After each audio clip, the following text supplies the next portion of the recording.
Ali Moore. Mornings on ABC Radio Melbourne.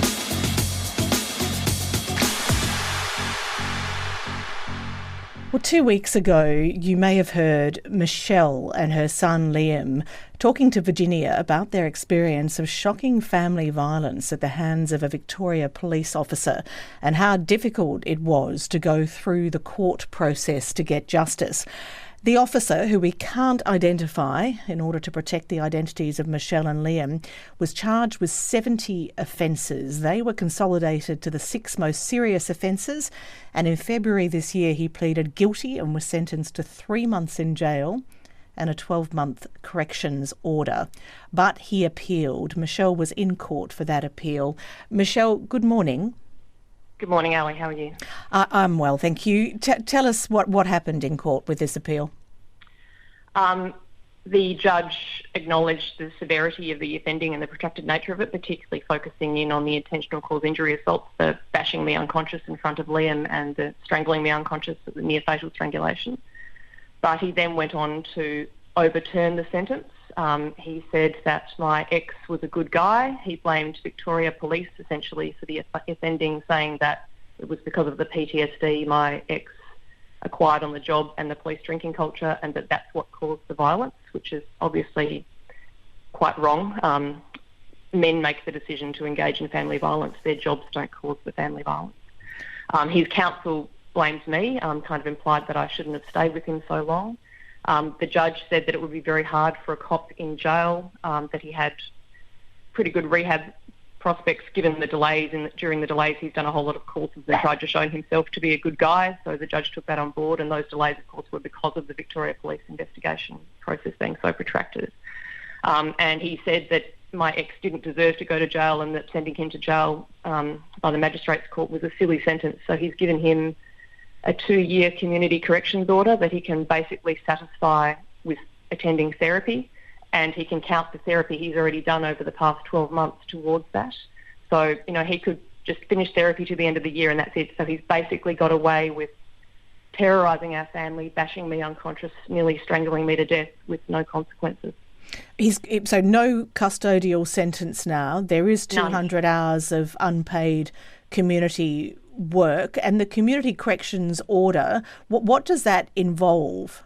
Well, when you talk about the community corrections work, that work requirement can be satisfied by attending therapy. So I think I've provided it to the ABC. If you go down one paragraph, it says that it can be satisfied by going to therapy. So at the moment, corrections actually isn't requiring people to attend work programs because of COVID. So even if he didn't do the therapy, he wouldn't have to do the work, and people are just hitting the end of their corrections periods and having their terms written off. So he's basically got no consequences other than going to therapy. And the thing that stung even more was we wanted an exclusion, so he had to stay out of our area. He now lives 90 minutes from us, but we've seen him around our area and the kids freak out. The kids are scared of him and very traumatised. And we found out that he drives out this way pretty much every week to see an alcohol counsellor when there's alcohol counsellors all over Melbourne. So we wanted him excluded from the area, and the judge pushed back very hard and said, no, that's not in the interests of his rehabilitation, and his rehabilitation interests have to be paramount. So we're going to have to move. His rehabilitation interests have to be paramount, not your safety.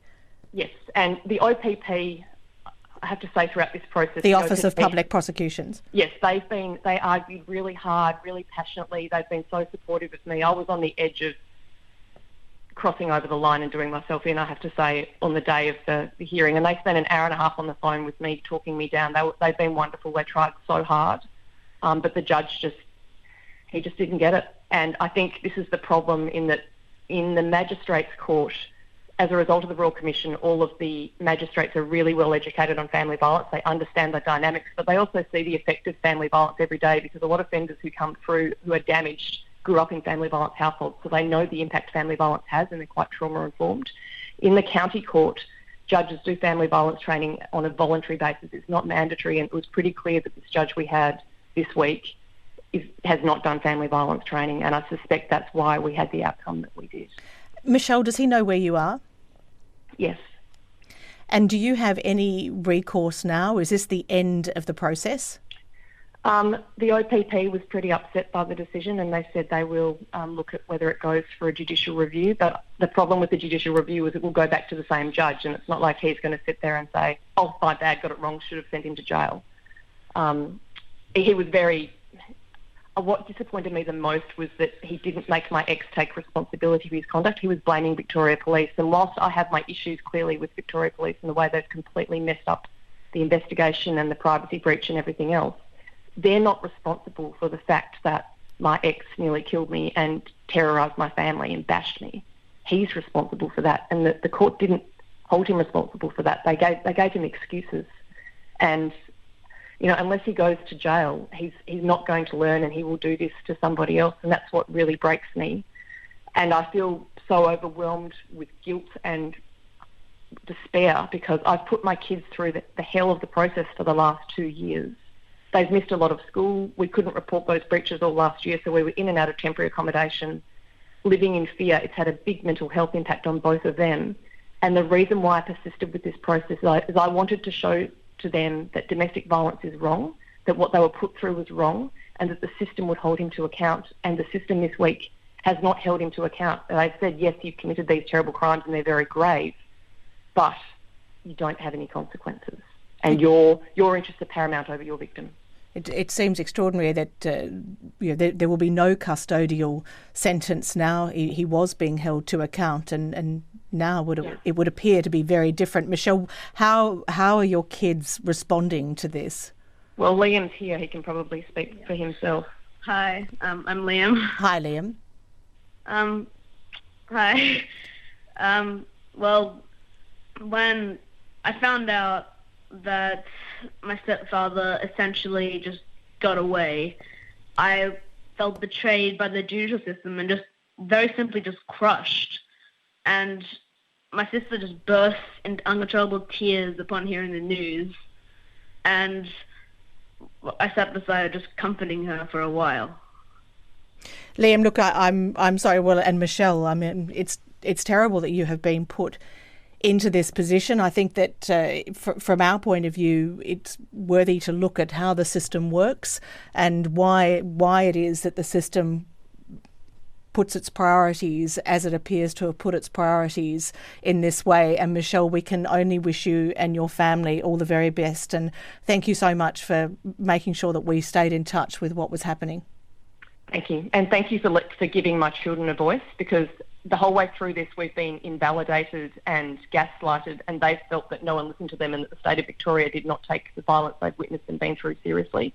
But the ABC gave them a voice, and on Twitter the comments were very supportive, and that meant so much to my kids. So thank you to those people who commented, and thank you, ABC. And Michelle, I can absolutely assure you that looking at the text messages, you have all been heard loud and clear, and you very, very much have a voice. As I said, we do wish you well. That's Michelle and her son Liam on the overturning of the custodial sentence of her former partner, a Victoria police officer who perpetrated shocking family violence that has affected her family. And if that interview has raised any issues with you, Lifeline is 131114, or you can call 1-800-RESPECT. That's 1-800-737-732.